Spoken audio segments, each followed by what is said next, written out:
Hello, and welcome to this session titled Self Mastery for Professional Excellence.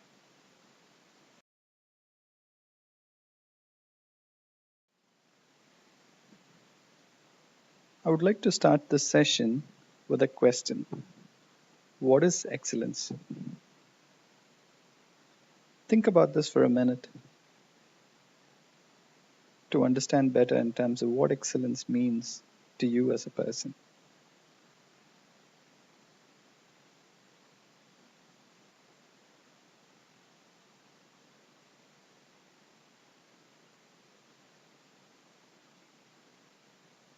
When I asked this question in a classroom, I got several answers. Some said it's about doing well. Some said it's about perfection, determination. Some said discipline. Some said doing better than the other. So you get various answers from an audience, and that is good because you've engaged the audience, and they've started to think about the topic, which is an excellent starting point. I came across this beautiful quote by Martin Luther King. I'll pause a little so that you can read it and absorb it.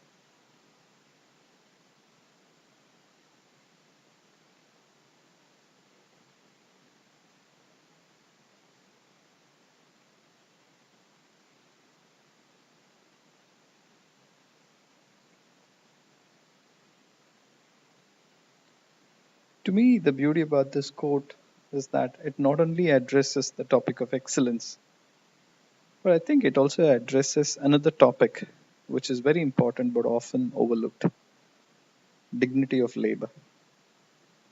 Irrespective of whatever role an individual might play, that role is important and it takes hard work. Whether it's a nurse in a hospital, or whether it's the doctor, or whether it's the chief, they all work very hard. Whether it's 12 hours or 14 hours, whatever it is, or 8 hours, right? They do put in their time, and every role is important. Just like the peak is important in a mountain, so is the base because it helps the peak stay where it is. I point this out because usually in our busy lives, sometimes there is a tendency that creeps in to kind of look down on people who are perhaps not as privileged as we are. And this is something which I think for a society which respects each other, where we respect each other and is well balanced. I think this aspect of dignity of labor is very important. In my mind, excellence is nothing but a journey towards perfection. Perfection itself can never be achieved because there is always a better way of doing it. But the quest towards perfection takes us on a path where we are continuously improving ourselves and we are competing with ourselves to improve our own standards of how well we perform in that particular dimension. In this context, I was thinking of an asymptote.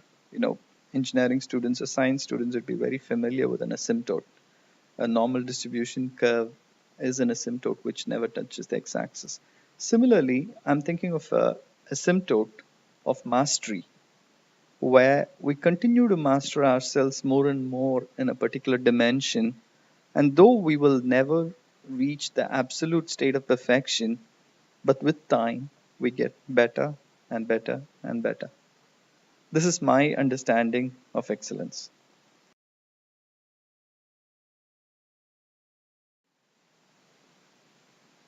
So, how do we measure excellence? I put this picture of the evolution of the human species to indicate how we progressively became better with time. We need to measure ourselves over time to see if we are becoming better in any given dimension. And it is us who need to make this determination. It is self assessment. It is not for others to measure how good we are, but I compete with myself. I measure myself because I have a lofty goal of excellence for myself. I'm competing with nobody else but myself. So if I'm a better person today than what I was yesterday, And if I will be a better person tomorrow as against what I am today, then definitely I am on this path towards excellence. No questions about it. Is self mastery for professional excellence. I reflected on the topic a little bit. Is there something like professional excellence, or is there just excellence? It's something to be mulled over. In my mind, excellence is something that either I have it or I don't. It is an inner culture. It is something deep within me which strives for improvement, strives to be better every moment of the time. And that is what really excellence is. And the dimension in which I apply that quality, the need to be better, does not matter. It applies across all dimensions. So, in my personal opinion, there is nothing like professional excellence. Either we are on have a culture of excellence, and it'll mean that I will excel, which means I will become better and better as a professional, as a father, as a husband, as a son, as a friend, in all dimensions, really. That is my take on this topic of professional excellence.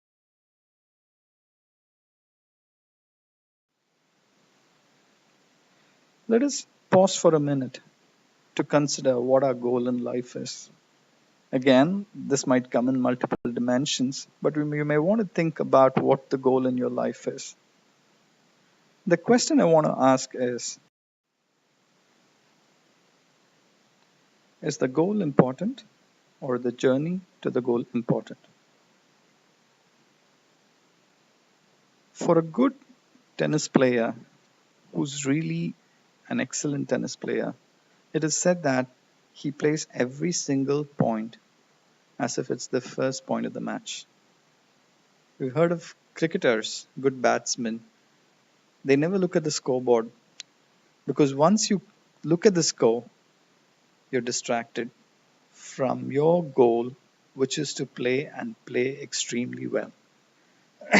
Similarly, let's say you're sharp shooting. Let's say it's a uh, air rifle context, and let's say your target is 10 meters away, 50 meters away, whatever, right? And you're able to see the target there at a distance. But do you look at the target, or do you look through the telescopic sights so that you align your crosswire to the target? Again, what I'm driving here is that the means, how you perform in the moment, is what is really important, because if you perform extremely well in a given moment, what needs to be done in that moment, you will have the best chance of reaching your goals. And again, goals is something really vague, in my opinion. What is it that you want to do 5 years down the line, or where do you want to reach 5 years down the line? It is quite vague because circumstances change, your opportunity changes, your path changes, and then the goal changes as well. And assuming even if the goal remains constant, let's say you wanted to get into an MBA college, or let us say you want to become a CEO.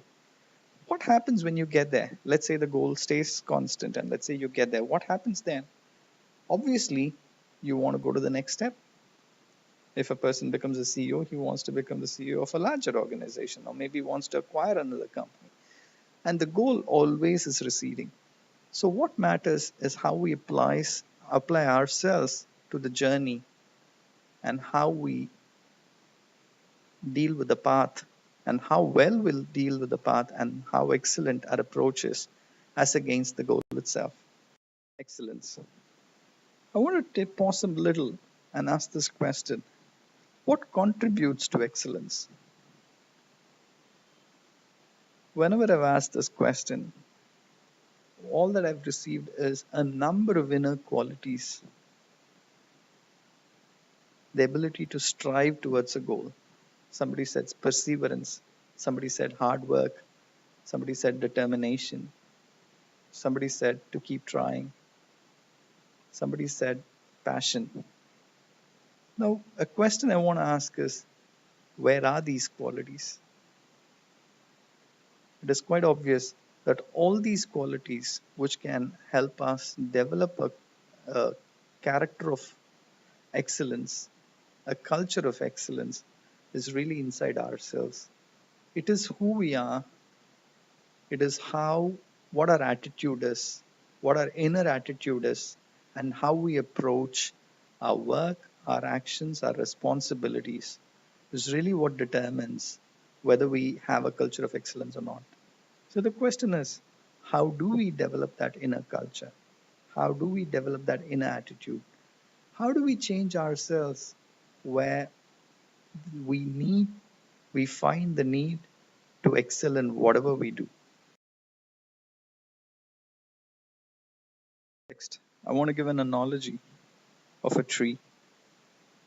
We see a lot of trees, and what we see outside are the trunk, the branches, the roots, the leaves, the flowers. This is a visible part of the tree. To me, it represents what we see outside or what we achieve through excellence in terms of outer goals.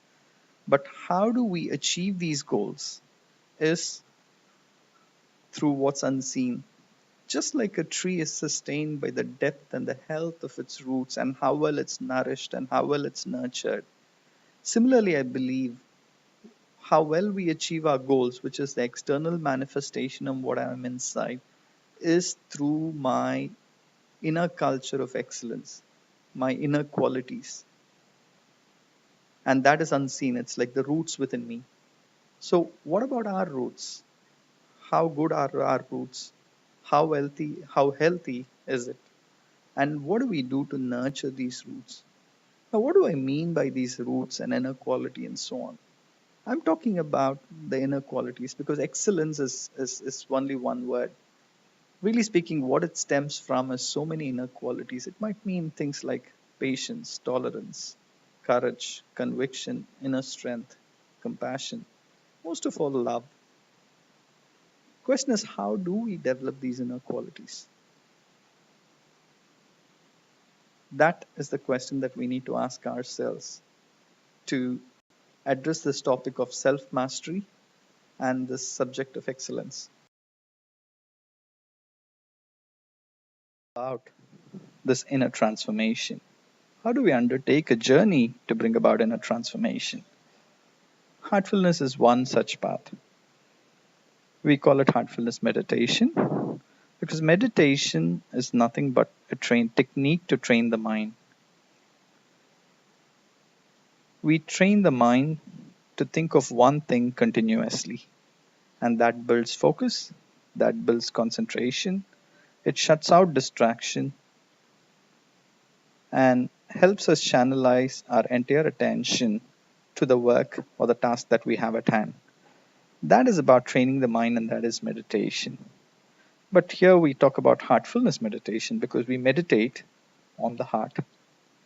The heart is the seat of human character, and whatever qualities I mention, which characterize a human being, kindness, patience, tolerance, anger, or it could be the negative qualities anger, prejudice, jealousy, greed, and so on, right? What is it that we are inside is determined by the qualities of the heart.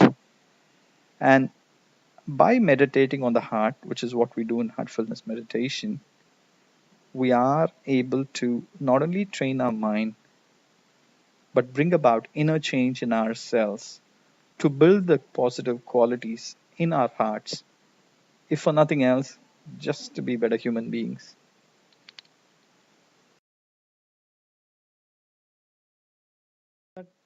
Brings me to the end of this particular session, which is on self mastery for professional excellence.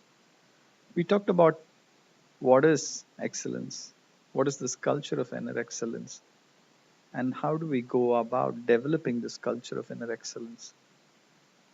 We talked about how we achieve goals, which is the external manifestation of how good we are, or what is this culture of excellence that we manifest within. We talk about the symbiotic relationship between what we are inside, which are the roots, which are like the roots, and what we achieve outside in this external world, which is in terms of our goals and what we do with our lives. So, heartfulness meditation, the relevance of heartfulness meditation, this topic is that it works on our inner roots to develop that culture of inner excellence, which is what can lead us on a path towards excellence, which is what can lead us on a path towards self mastery. And that is the experience that heartfulness meditation offers. And that is the journey that you welcome you to. Thank you for listening.